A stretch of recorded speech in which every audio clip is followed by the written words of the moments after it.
Sooner fans, Longhorn Nation, welcome to episode 38 of the Bevo Podcast, the only podcast exclusively dedicated to covering the greatest rivalry in college football, the University of Texas and the University of Oklahoma. To the right of me, my man Kevin Miller with the high and tight haircut, looking good, went to the barber shop. I'm trying.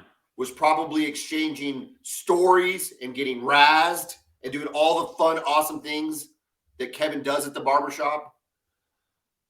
Is it just an awesome, when you go to the barbershop, is it like what white guy, 40-year-old white guys like me think it is when you go to the barbershop? Is it? I don't want to get stereotypical. I'm just asking you. It depends on the shop. No, it depends on the shop and it depends on the day. Like, for example, today it was this was a Thursday. This was a Thursday. Yes, it's a Thursday night. It was only two barbers in there. It was very quiet. It was really quiet today. How often? So let's just break this down a little more. Iconic scenes from movies that occurred in barbershops. Go. Okay, Coming to America. That's it. There doesn't need to be any more. It doesn't need to be any more. That is the best scene that ever occurred in a barbershop, including any movie that was named Barbershop. Coming to America was fantastic. And Eddie Murphy playing all those different roles in Arsenio Hall. Yeah. Legend, man. Career-defining movie right there. Oh, I love it. And then the Jewish guy with the taste of soup. Oh, my gosh, dude. It's the best. Oh, there's nothing better. Coming to America, too. I think it came out on Netflix or Prime Video. I tried to make it work, dude, but I don't It's hard, man. I mean, was it 40 years later almost? I don't even think I finished it. Eric LaSalle was in that movie. Had the Jerry Curl. What was it called? Soul Glow. Soul Glow. Oh my gosh. Yes. So good. Oh, we just got off. I didn't know we were going to go there, but looking at your haircut, it just got me fired up. I'm John Whitson. Kevin Miller, John Whitson. Kevin got a haircut. I'm wearing a hat. So that's where we're at today. Listen, we got two. For Oklahoma, it's Bedlam. This is a Bedlam matchup, which for us, whatever you want to say about it, is it a rivalry or isn't it a rivalry? It doesn't matter, especially on a year like this. It is for pride. It is for state pride. It's to get bowl eligible. This is a huge game. This is a huge game for Oklahoma. We got beat last year. This was the domino that kicked off losing Lincoln Riley, the domino that kicked off losing Caleb Williams, and everybody else that fell out of the pack. It also led to the hiring of Brent Venables, which I'm still firmly behind and think that things are going to be really, really good under him. Conversely, the University of Texas goes up against the Kansas Jayhawks, which has been a bugaboo for you over the last 5 meetings.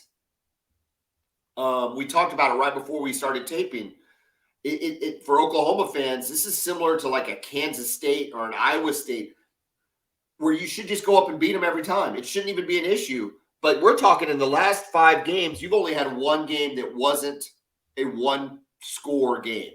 I mean, even when y'all have won, they have been tight, dogfight to the end type of games. Yeah, I mean, one of the games under Herman against them, we had to kick a field goal as time expired to beat them. I mean, we were losing. I think it was 2019, maybe? Yeah, 2019. And that was 50-48. Can you imagine? 50-48 against Kansas at home. We were down. At Texas. Home. Yeah, it took a Cameron Dicker field goal as time expired to win that game. It was a walk-off. Your other loss, you had the loss last year, obviously, which was much maligned. But then you had the Deontay Foreman loss, which is 2016. Yeah, Charlie Strong. That pretty much ended the Charlie Strong era. Was he fired when he got back to Austin after that game?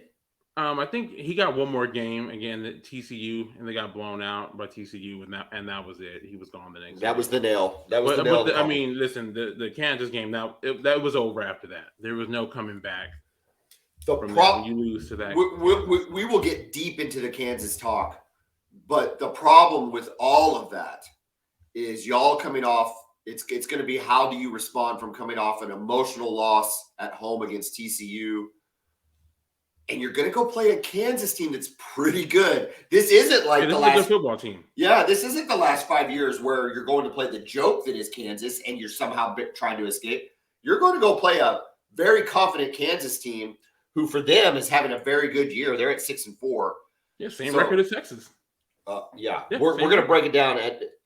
I wrote down each of their losses, and I think that's going to be a pretty cool look to see which team has lost to who, because it's just Kansas hasn't lost to a lot of dogs this year, right? I mean, Kansas has had a pretty good year.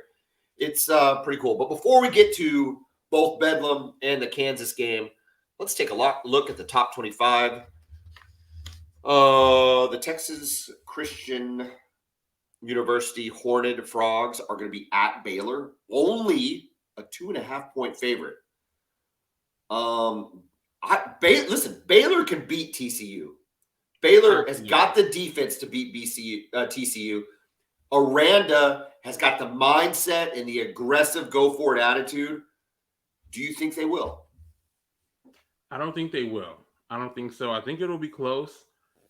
Listen, Texas gave them a pretty good blueprint defensively, right, on how to slow down that crazy explosive offense.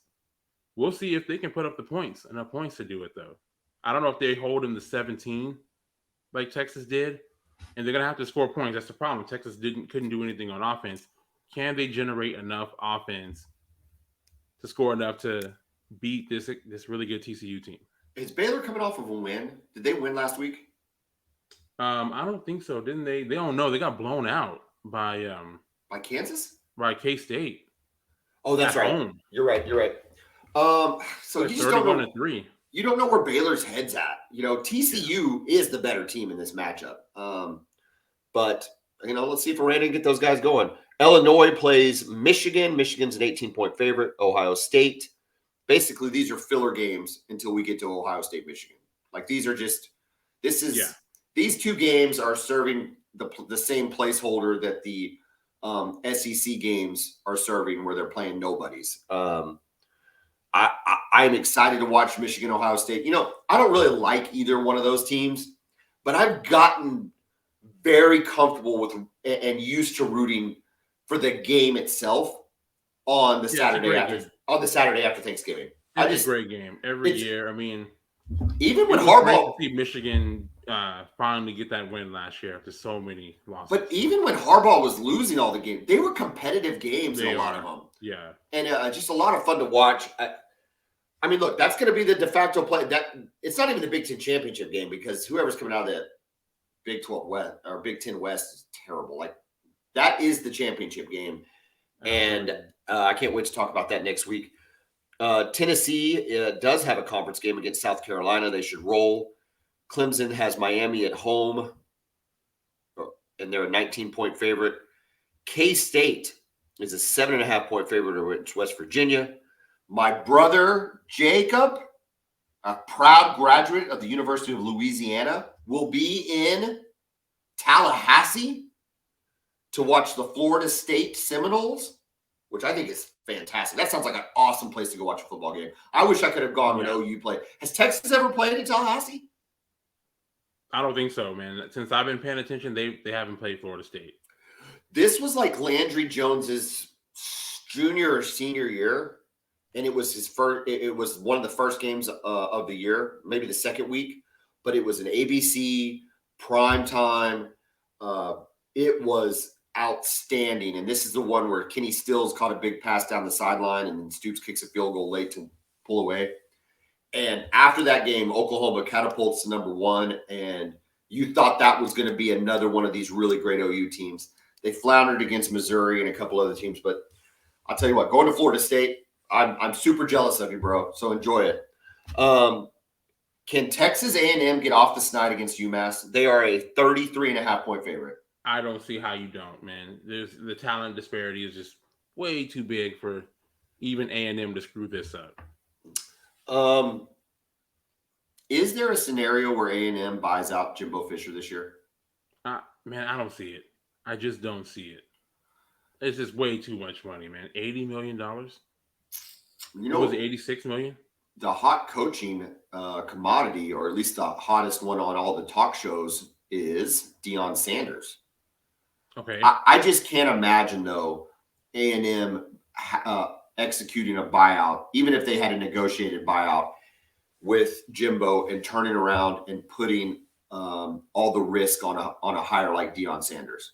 Yeah, I agree. You know what I mean? It seems odd. Yeah. I'll tell you where it doesn't seem odd is Auburn. Correct. I think Auburn could hire Deion Sanders. I think you could see that occurring. I can see that happening. Yeah. And Deion in the SEC, I'm all for it, dude. I'm all Auburn for to it. me seems like a kind of a tough place to win. Which is why you have to take some risk. But you say it's a tough place to win. They won a national championship, both since Oklahoma and Texas have.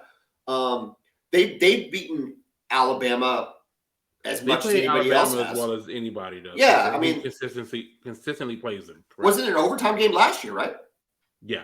Yeah, Auburn so should have won that game.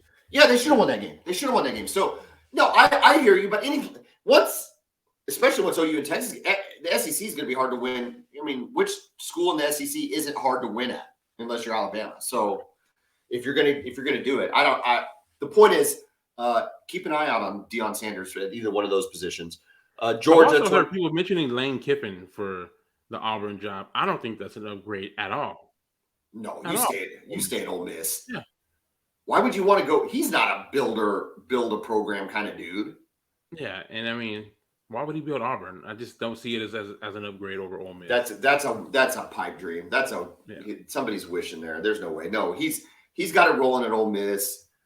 I don't know what he could leave it for because I don't know who any better. Okay, if you tiered out the programs, right? Ole Miss is a top 25 job. Yeah. 28 job. I see that. But, obviously the SEC gives it that prestige. And then, whatever. They've been ranked since he's been there. Who above, though, Ole Miss? Who above Ole Miss would actually want to hire Lane Kiffin with his track record? Yeah, nobody I can say. I mean, I think Auburn would take him. Would Texas hire Lane Kiffin? I don't think so, man. I don't know. I don't know if I would hate it. I don't know if I'd hate it.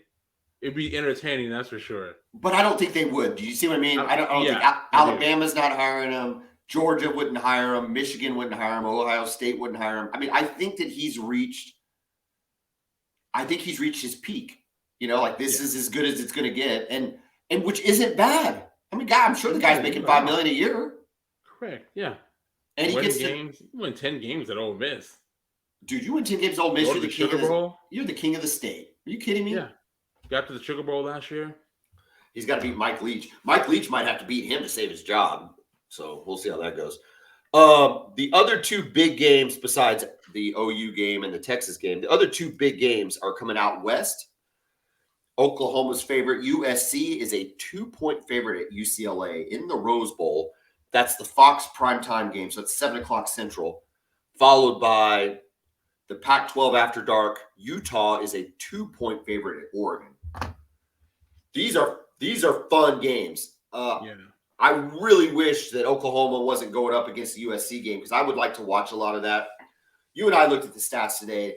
Caleb Williams is at 31 touchdowns and 2 interceptions. It pains me. It pains me to give that guy credit and to give Lincoln Riley credit, but at least offensively, they are not skipping a beat. I mean, that is a dynamic offense with a dynamic quarterback at the head of it. Am I wrong? Yeah. No, you're not wrong at all. The one concerning thing is they did lose their running back, Travis Dye.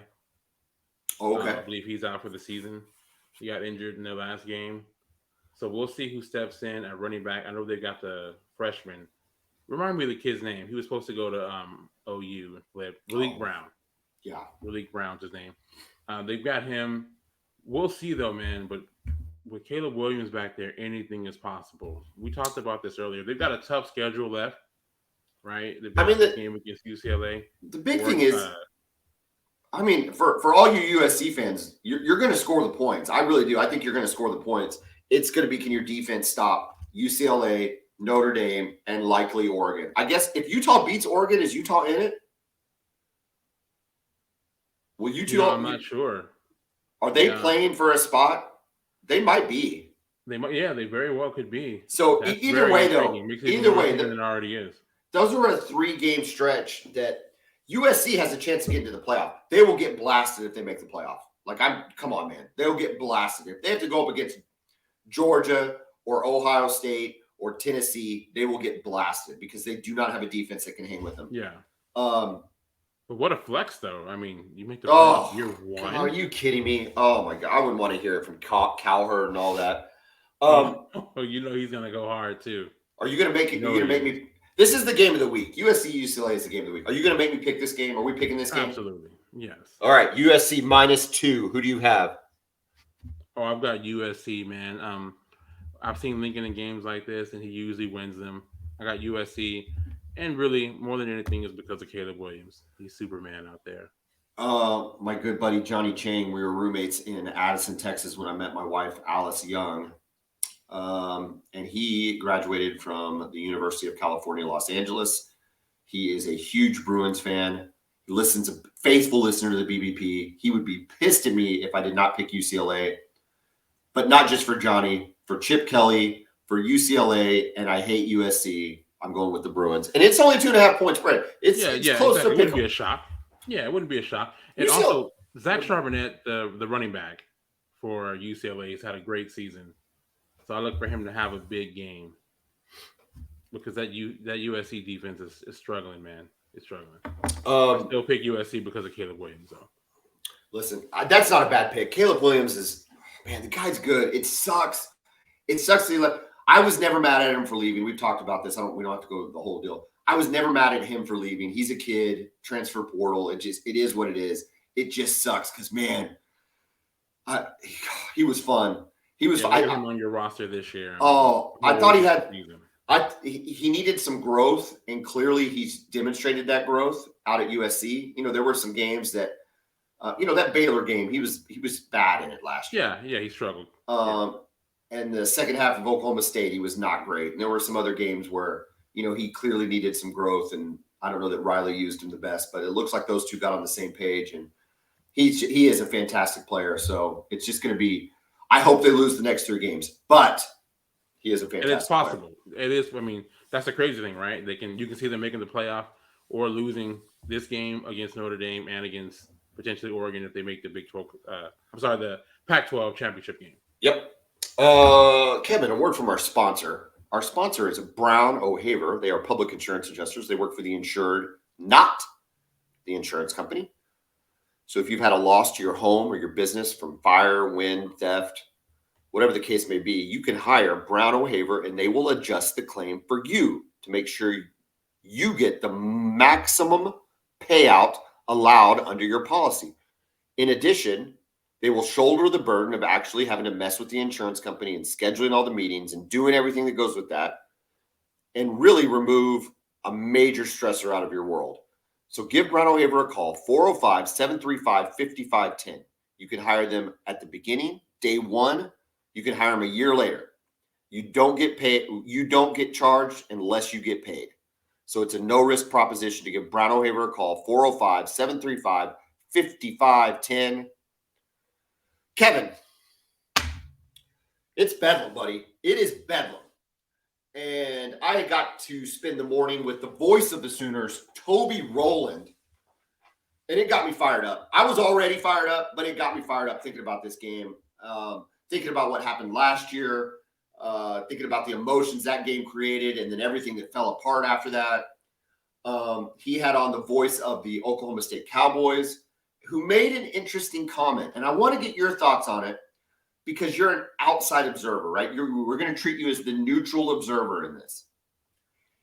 He made the statement that this is the first time that he could remember, well, not he could remember, but in a long time, where Oklahoma State has the superior quarterback to Oklahoma. Superior, huh? Do you agree? And I've got the stats here. Do you agree that Spencer Sanders is the superior quarterback to Dylan Gabriel? You have seen them both play. Well, I guess you didn't really get to. You've seen Dylan Gabriel play, but Texas didn't get to see him play. No, I don't think he's superior. I don't. I mean, I think he's got more experience, right? Because what is he? Fifth-year senior? Like an 8th-year COVID. Yeah, he's been there forever. Senior. Yeah, absolutely. But no, I don't think there's really much to separate them. I think Spencer's a better athlete than Dylan. But overall, top to bottom, I think they're very even. Spencer Sanders, 59% completion percentage, 16 touchdowns, 5 interceptions, 2,200 yards. Dylan Gabriel, 64% completion percentage, 16 touchdowns, 4 interceptions, 2,200 yards. As throwing quarterbacks, they're almost identical. Yeah. Where Spencer does take if he wants to take a little bit of an edge is in the rush game. He's got 349 yards and 8 touchdowns versus 249 rushing yards and 4 touchdowns. So he has 4 more rushing touchdowns. But again, I'm not willing to step out and say, I think they're very comparable. Yeah. And the argument that I made on there, and I want to make it again here, is can you imagine if Marvin Mims maybe, I don't know, caught about half the passes he dropped this year? What DG's numbers could look like in terms of an overall performance? I think he should have 4 more touchdowns just if his wide receivers make plays. Correct. And I think Dylan Gabriel, all things considered, I think he's been the least of OU's problems. Right. Oh. I think you guys are, we're used to seeing dynamic quarterbacks at OU. Right. From Baker Mayfield to Kyler Murray to Jalen Hurts to Spencer Rattler when he was at his best, right? He was kind of up and down. And then, of course, Caleb Williams last year. So when you get a guy like Dylan Gabriel, he doesn't have that pop like those guys had. So it's easier to say that he's not as good as those guys. But again, there's nothing I've seen from Spencer Sanders other than experience. He's got some moxie, right? The guy's seen it all. But I can't say that he's definitively better than Dylan Gabriel from what I've seen this year. I can't see look, there's been games where Dylan Gabriel has been flat out not very good. TCU, that first half of TCU, he was throwing the ball all over the field and not in a positive way, like overthrowing receivers, underthrowing receivers, behind them, in front of them, whatever. It was bad. It was bad quarterbacking. But I feel like he got hurt and he made a lot of adjustments, especially against Kansas. You saw a much more dialed in offense. We go up to Iowa State where it was a nice controlled game, kind of like what we saw with Quinn Ewers against Iowa State. I don't know that you can take a lot from this West Virginia game. Hold on. Yeah. And then you got the Baylor game. He had the bad interception, so that's bad, Dylan, right? But in the second half, he took better care of the ball and they scored a lot, So I just don't think you can take anything from the West Virginia game. It looks like we're going to have it's going to be cold, but it's going to be clear. It doesn't look like there's going to be a lot of wind or anything like that. So I don't know. I expect Oklahoma to have a pretty good game. I think that they're going to be motivated. I think they know what this game means. I think they know what it means to get bowl eligible. They are at home. Oklahoma State is 10th defensively. 10th in the Big 12. So here's what it took last year to beat Oklahoma, okay? It took their best defense they've ever had. Yeah. Okay? It took Oklahoma State's best defense they ever had, plus a dropped pick 6 by Key Lawrence, a no pass interference call on the final drive, a dropped muffed punt at the 1-yard line by Eric Gray, which I still don't even understand why he's even fielding the ball. But there were a lot of factors. Now, did Oklahoma State win the game? Yeah, they won the game. Yes, we lost, they won. I get that. But I'm saying a lot of things had to happen, and they had the best defense they've ever had. Yeah. And it was an incredible special teams plays, too. And it was a 1-score game with us looking to score, getting hosed on a call in the end zone, and still another pass, a reasonable play into the end zone to try to win the game. I say all that to say they don't have that defense anymore. They're not at home. They've got injuries. Are they 6-4 also? Is that what their record is? 7-3. They're 7-3, but they're not a good 7-3. Yeah. And they had for me. Look, real quick. We got blasted by Texas, 49-0. So we don't have a lot of room to talk. But they got blasted in a primetime, big-time matchup with Kansas State with their starting quarterback, 48-0. We are not a good team. We've established that after the West Virginia game. Oklahoma fan is not allowed to say we have a good team because we do not. But neither does Oklahoma State. Statistically, I think we match up very well. We're at home. I kind of think we have the advantage. No, I would agree. Remember, after Texas lost, again, Texas lost, so I'm not taking anything away from that. But I said this team is so beatable, and they were just begging to be beaten. Texas just couldn't get the job done. the biggest issue with Oklahoma State this year is their offense is based on balance, right? That's been the best thing about them. They'll run for 250, they'll pass for 250. Their running game this year, 129 yards rushing a game. Ninth in the Big 12. We've never seen that from a Mike Gundy offense, right? So Yeah. I don't know what it is. I don't know if it's just the inexperience they have at running back, or if it's just the offensive line isn't as good with the run blocking, but the running game hasn't been there at all for them this year from the running backs. It's crazy to see. What makes me nervous, though, is the converse of that. I agree. So they are 8th offensively in the Big 12, 9th in rushing offense, okay? What makes me nervous, though, Kevin, is they're 2nd in passing. So Spencer Sanders is at least from a yard. I imagine that's yardage probably is where they're ranking that, right? Probably, right? Yeah. So he's at least exploiting matchups. Sounds like he's making the right decisions. We're not going to have Justin Boyles. Whatever OU fan wants to think about Justin Boyles over the years, he's been a very dependable player this year. He hasn't made a lot of mistakes. Has he been, is he all Big 12? By no means, but he has been a solid starter for us. We have been better when he played versus when he didn't play. So losing that key cog in the secondary makes me nervous against a confident Spencer Sanders and the 2nd-ranked passing offense in the Big 12. But you're exactly right. I think we can lean on the fact that they can't run the ball for diddly-do. Yeah. And Dominic Richardson, what is he, 543 yards, but off 149 carries. It's fewer than 5 yards a carry. Wow. It's just not good. Right. They've got the freshman, Ollie Gordon, who I really like. I was a fan of his during the recruiting process. He's their most talented guy, but he's had some issues with protecting the football. So that's why I don't think they ran him as much as I expected him. I just think about the Oklahoma State backs in the past, and they've always been so good.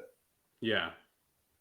Every year they have somebody. Every year they have somebody, and then they end up going to play in the NFL, and you're like, man, that guy was really good. Yeah. I made a quick list. We haven't talked a lot of Bedlam games, but I made a quick list of the good and the bad over the last 10 years. Start with the bad. Let's just get the bad out of the way. The Tyreek Hill repunt. Bob Stoops has claimed that is his worst decision he ever made as a head coach, was to repunt the ball to Tyreek Hill. And it was right down the middle. Yeah. Well, apparently he was supposed to kick it to the left, and he kicked it down the middle. And so all the coverage guys were running down the left, and then he runs down, or maybe the right, and he runs down the left. And as you know, he doesn't need much space. The guy's still doing that against the best defenders on the planet. Yeah. Oh man, I just remember on Monday is when he got kicked off of the OSU football team. I'm like, yeah, it's like, okay, now he couldn't have got kicked off on Friday. He could, yeah. They knew. So that was bad. That was bad. We had a neighbor kid that was friends with my son. He was an Oklahoma State fan, and I was watching the game, and he came in the house while I'm watching the game, and I just knew that was bad juju. When he came in, I just was I don't know why this kid's in here. And my normal nature, I'm really not embarrassed to go just go home. I'll say that to little kids all the time. I don't care. It's my house. I'll get out of here. Yeah. But for whatever reason, I'm like, oh, whatever, blah, blah, blah. And I swear he walked in and we repunted at Tyreek Hill, and I just looked at that kid like it was all his fault. So thanks a lot, Sam Blandon. And then of course the Lincoln game was really bad. But on the good ones, there was the 2012 overtime game where Brendan Clay won it. Those two teams weren't very good, but that was a great Bedlam game. That was a lot of fun to watch. The Blake Bell game in 2013, it was frozen. It was so cold here, Kevin. You hadn't moved here yet. It was freezing cold. Who was the quarterback that dropped the ball in the final drive? The corner for Oklahoma State. He went and played for the Browns. Oh, right? Justin Gilbert. Yes. The guy had it in his hands. The game was over. Oklahoma State, there's so many instances of that. It's just insane. And Blake Bell to Jalen Saunders, which propelled us to get that big win in the Sugar Bowl. That was a lot of fun. And then, of course, my favorite Bedlam game, probably of all time, was the 2017 game with Baker and Hollywood Brown. Oh yeah. Oh, There were a lot of points in that game. It was there bombs was away. there were so many points, and normally those kind of games would bother me. The constant scoring, but for some reason it was so much fun. I never thought we were going to lose, and I feel like that was the first time I truly appreciated Gus Johnson and Joel Klatt. Like that was the first time where, and Okay. y'all know I have Yeah, a Star was big, born that day. yeah, y'all know I have a Totally. big man crush on Gus and Joel. Like They do a great job, man. they are They do a attractive great men, job. and so yeah, watching that game, I got all fired up. So yeah, I mean it's Bedlam. I don't think this is the last one. I think we're going to be in this conference for at least another year, maybe two. So I'm not going to get all weepy about it. But I will not lie and say I won't miss it. I'll miss it. I'll miss playing Bedlam. Yeah. So I hope we can. I hope they can figure something Also, out. the 2008 game, I know we're going back a little bit further, but 2008 game, Sam Bradford, kind of the one we kind of somersaulted near That was a good near one. the end zone. There was a lot of good players on the field that day. Des Bryant for Oklahoma State. Who was that Jermaine quarterback Gresham. that year? Zach Robinson. Oh yeah.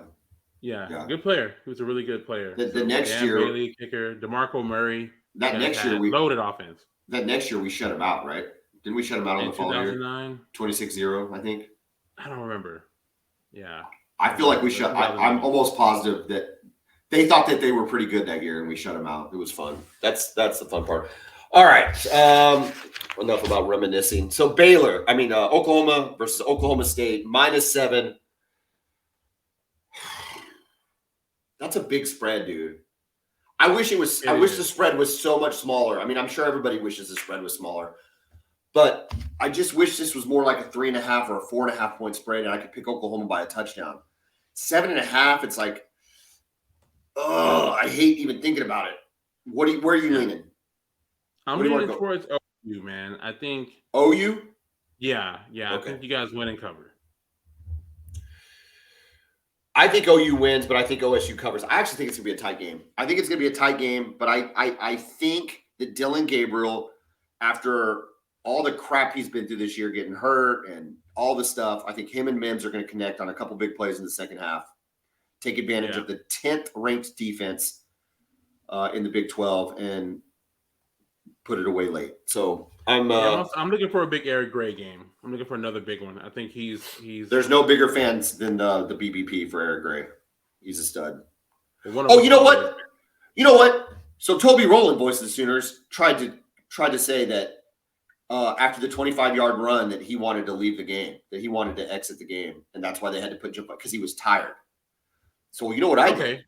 Yeah, whatever. You know what I did? I went and found a clip of Barry Switzer talking about Steve Owens in 1969.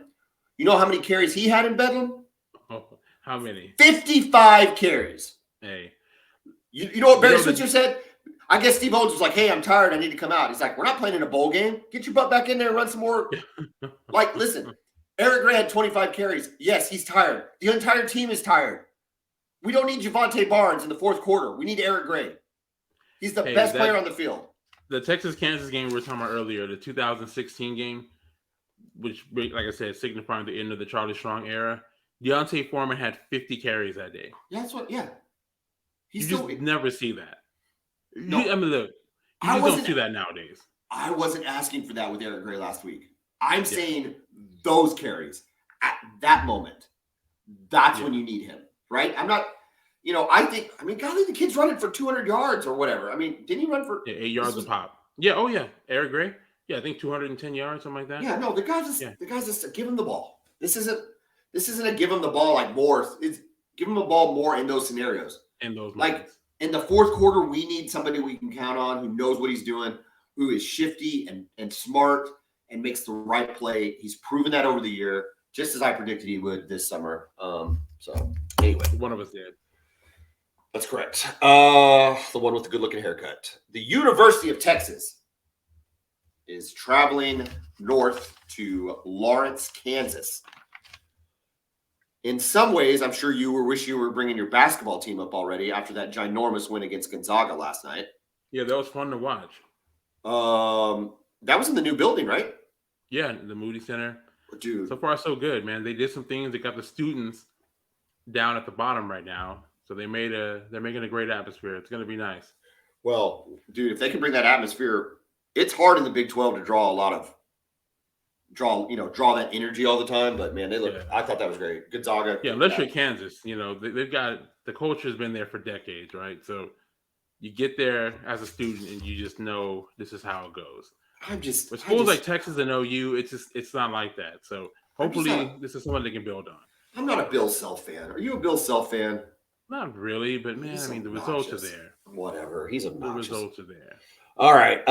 So here's what I just wrote this out. Y'all both have 6-4 records, okay? Yeah. We talked about it already. The last 5 games have been, with the exception of 2017, have been 1-score games. Many of them coming in with last-second kicks on either side of the team. It's been a really fascinating matchup. This year, you're both 6-4. Kansas is likely to have Jalen Daniels back, which I think makes a huge difference in this game. Are you hearing anything different on that? No, I know the coach isn't saying, but I'm expecting him to play. Yeah, I think he plays. I think Texas is too. Texas has lost. These are your 4 losses. Bama, Tech, OSU, and TCU. This is Kansas's 4 losses. TCU, OU, Baylor, and Tech. And I say that to say this is not a bad Kansas team. No. You got to change the mindset. You got to change the paradigm. This is those 4 losses. I think OU was at home. Or was on the road. Wasn't TCU on the road? No, TCU was there in Lawrence. Oh, it was? Okay. Yeah. But that's when Jalen Daniels got knocked out, though, right? Yes, correct. So either way, I'm just saying, I thought that was interesting.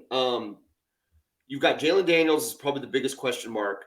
And then the stat that continued to leap out for me, that I don't know that we talked about it that much, maybe we did, was you were 1 for 17 on third down conversions against TCU. What does Texas do to improve their third down conversion percentage? Hand it to number 5. On third down or on first and second? Yes, on every down. Give him the ball. He's gone, right? Yes. He's gone. He is not playing in whatever bowl game you're playing in, right? There's no. I wouldn't think so. Not at this point. I mean, if a miracle happens and they were to end up in like the Sugar Bowl, perhaps he would play in that. But I don't think so. I don't think so. I can't see them getting into the Sugar Bowl 6-4. Me neither. I mean, they would have to win out, and then some other things would have to happen. TC would have to go to the playoff. They would have to make the Big 12 championship game. And TCU would have to go to the playoff. Do you think you see a noticeable drop in? Well, first of all, let me ask you this, and I don't know what the answer is. Do you know what the weather situation is going to be in Kansas?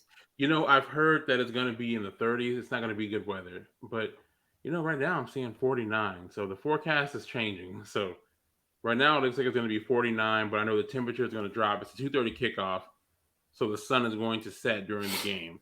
So I know by the 4th quarter, it's going to be cold, same way it was back in 2016 when they lost up there. Do you think you're going to see a noticeable drop in Ewers' attempts? Do you think you'll see him? What if I put the over/under at 35 attempts? Would you take the under? Yes, I'm hoping for the under. You want the under. You want the under. Correct. Yeah. Yeah, I think you have to be there, man. I think we got 2 really good running backs. Yeah. It's rare that you should have to throw for more than 35 passes against anybody. Well, I mean, you're not Texas Tech. There's just no reason. Correct. Yes. And when I say you're not Tech, you're not Mike Leach, Texas Tech. We're not Mike Leach, throwing 70 a game if need be. I mean, I think we talked about this in the recap episode. They were playing as if they were down by 20. Throwing and throwing and throwing and throwing. That's what you do when you're down and you're trying to get back into the game quickly. They didn't have to do that. 12 carries for Bijan Robinson in a 1-score game. I know that listeners of the Boomer Bevo podcast have to get sick of us breaking this down. But I am sure a Texas fan is just beside themselves with the number of carries that Bijan Robinson is consistently getting. Yes, and I can see if the passing game is working and they're hitting those big shots, right? Then of course, throw the ball if you're going to hit the big shots, but it's not working. And it's not like you don't have anything else to fall back on. No, you have the best running back in the country. and one of the best number 2 running backs in the country. Do you think Worthy is Worthy contributing to Ewers' inefficiency? Like, is he looking for him too much? And in addition to looking for him too much and maybe kind of counting on him too much, Worthy has kind of gone some Marvin Mims a little lately on, not made the play that he's usually expected to make. Correct. No, you're exactly right about that. I think he looks for him too much. He throws to him even when it's not open. And then if it is open, half the time, he'll drop the ball. And he's not very good about tracking the ball. And again, I don't know if the ball is going to the shoulder that he's not expecting it to go to. I don't know where the disconnect is, but there's something there that just isn't working.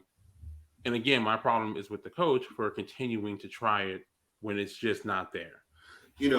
I think back to those teams that had our old teams, Oklahoma's good teams in the late 2000s, your team in the late 2000s.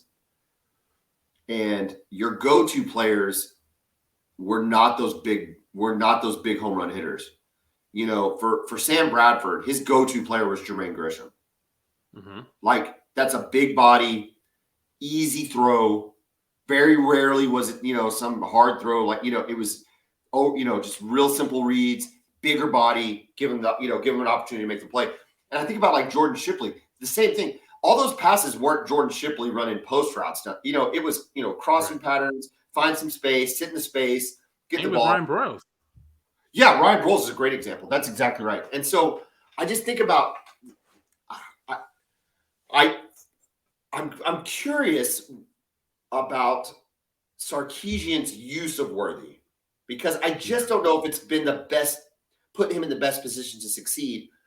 Counter to that with Oklahoma and Marvin Mims, I think this is the nature of Levy's offense.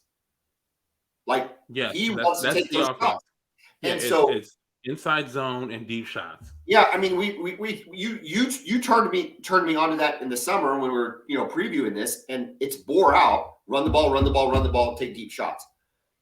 So at least we know that. Now we're not executing on it, whether that's the quarterback or the receiver. But with Sarkisian, he wasn't always predicated on the big shot, was he? No. A guy, CJ Vogel on Twitter, he put out some stats earlier, and he was saying how he actually takes more deep shots at Texas than he did at Alabama. And that's with having 4 first-round receivers on the team: Devontae Smith, Jalen Waddle, Jerry Jeudy, and Henry Ruggs. And he takes more shots down the field at Texas than he did even with those guys. It's crazy. But again, maybe he doesn't have Saban telling him, "Hey, man, run the ball more." That's the difference when he's the head coach and the OC. That is an interesting stat. I wonder what his percentages were at Washington and USC when he was there, when he was calling the plays, because you wonder if he was throttled back by Saban and it's really Saban's influence that made him as successful as he was at Alabama, or maybe, I don't want to get too in the psychological evaluation of Sarkisian, but if he doesn't respect Big 12 defenses, right? Like, this isn't the SEC. We should be able to just throw on these guys. We should be better than they are. And we're finding out in the last couple of years that's not the case. No, the Big 12 is actually can defend people. See Iowa State, see Baylor, see K-State. Yeah, I mean, even TCU now. But I wonder, is it Saban? Is it because it cannot be that he believes Quinn Ewers is that good? Because I'm telling you, Kevin, we have not seen it yet. No, we haven't seen it. No, we haven't seen it yet. Little glimpses. We've seen throws here and there. It's like, oh, okay, this kid can do that. But no, we haven't seen the consistency there yet. And again, I'm still in on Quinn Ewers, right? This is not me saying that I'm out. But no, he's just not there yet. So you can't just keep. He reminds me of a Rhett Bomar. Okay. The way and because Bomar was pretty erratic his first year. But there were glimpses, and you could see some things. Of it. There were glimpses. He was a big, strong kid, rocket arm, that sort of stuff. We never got to see what happened, but I mean, dude made it to the NFL. I mean, he got on a roster. He was with the Giants for for a few years too. Yeah, a couple 3 years. So my point is, if he keeps working for Sarkisian, he's going to get better, right? We think he's going to get better. Yeah. I just don't know why he keeps putting him in these positions to make that throw every time. You know what I mean? When you're right, he could he could build up he could build up a lot of confidence throwing some slip screens to Xavier Worthy versus throwing those bombs. That's exactly what I was going to say. You know, you've got guys who can make plays in space. That's the best weapon you have. That's what TCU kept doing and kept doing. Look, Texas defended it very well. Very well. Right? But again, not everybody has the level of athletes on defense that Texas has, right? Throw the ball out to Xavier Worthy. Let him make a guy miss. I mean, he did it the first play of the Red River Shootout last year. It was a 75-yard touchdown. If you can do that against OU's defense, you can do that against the likes of Kansas. Yeah, even TCU. This is going to be an interesting game to watch. It's a real statement game, I think, too, for Leopold, the coach at Kansas. If they can beat Texas and get to 7-4 and have a chance to play because they'll play K-State in their last game, right? They haven't played K-State yet, have they? No, it's the last game. K-State. I mean, can you imagine if they got to 8-4 with a win against K-State? I mean, that is a phenomenal year for Kansas. Yeah, it'd be their best year they've had since. I mean, this year was already shaping up to be their best year that they've had since Mangino was there. Yeah. 07 when they won the Orange Bowl. I mean, we joked about this game at the beginning of the year. We both picked we both picked Texas in our season preview. The line is 9 to Texas. I say Kansas covers the 9. I think Texas wins the game, but I'm not sure, man. If Sarkisian doesn't make the adjustments he needs to make, y'all lose this game. So I'm going with Kansas to cover. If he doesn't have a better game plan, they will lose this game. Now, my official pick is that they win the game, but they do not cover. I don't think it's a 9-point game. I think they win, but I think they win by 6 or 7. So you're taking KU to cover? Correct. Texas to win, KU to cover. I'm taking KU to cover. I don't even know about a winner. I mean, if I just have to pick one on this, I think Texas wins the game. I think they should win the game. But, man, Kansas has a lot to play for. It's at home. Crowd's going to be rowdy. If they get the shot in the arm of having Jalen Daniels back, it's going to be tough. I hope we see another intense defensive performance like we saw from Texas against TCU. Look, they're not going to get up for it like that. That was one of those rare once or twice a year type efforts. But if we see anything similar, their defensive line should be able to control Kansas's run game inside. Your defense has gotten up 3 times this year. Alabama, Oklahoma, and TCU. And demonstrated that when playing against the best, I mean, even Oklahoma, whatever, they're still the best team on their schedule, minus Alabama. Yeah. It just happened that we didn't have Dylan Gabriel, but still, when y'all played, when you looked at your schedule and said, these are the 3 best teams we're going to play, your defense was as good as any defense in the country. Against anybody. And yet, it's like, crap. How did we lose to Texas Tech, Oklahoma State, those 2 games? It's just, it's maddening. It's maddening. Especially, it's infuriating, man. Especially the Texas. I still can't make sense of that. And if you look at my predictions, I had them losing to Alabama. I had them losing to TCU. I had them losing to Oklahoma State also. But the Tech loss, and then for the 4th loss. The Tech loss is terrible, and the Oklahoma State loss is they should. Yeah. Those are bad losses. They're just bad losses. Horrible. All right, man. I'm looking forward to both of these games. I think that they're really interesting. Bedlam is Bedlam. So for Oklahoma fans, we don't need any more, to get up for that. Texas and Kansas, the get up factor for Texas is going to be a big key in this game. Agreed. If they can get behind, get motivated, get fired up, bring that same level of intensity. If they can do that, Texas wins the game. If they don't, I think Kansas wins the game. I think it could be all on the defensive side. As much as we just talked about Sarkisian and Bijan, it could literally be, does your defense decide to play or not? Which is, I agree. That, you know what it tells you? It tells you that Texas isn't a very good team, and neither is Oklahoma. Is that we can't pinpoint what needs to occur. Well, yeah, and it's been for Texas, man. It's been a wasted season because you had a great opportunity here with OU being down. Texas A&M is absolutely a train wreck right now. So you had a chance to kind of take control of the region, right? Yeah. And you failed to do it. So, it's made it a disappointment. And they can finish the season okay, but still, overall, we're gonna look back at this season as a disappointment.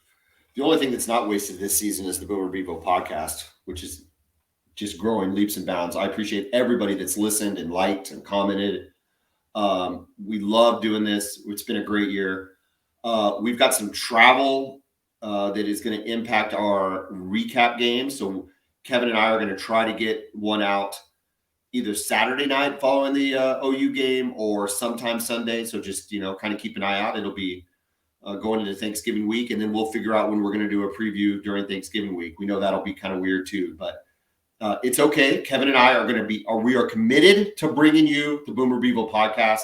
Always. And as committed as y'all have been to listening, we know we gotta bring it. So Kevin, get fired up for this weekend. Boomer. Took 'em.